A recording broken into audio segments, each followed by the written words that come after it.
how to do green screen on Capcut.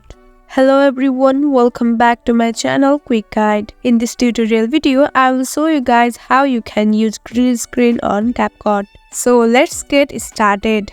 Firstly, open your Capcut application and tap on New Project. Now upload the video which you want to put on the green screen. Once you upload your video on Capcut timeline, click on the overlay option from the bottom toolbar. Again, click on add overlay option. Now add the green screen video which you want to put on the video. Now scroll along the toolbar and you can see the option of cutout. Click on it.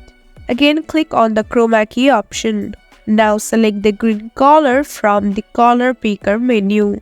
Now click on the intensity and reshade the intensity until the green color disappears.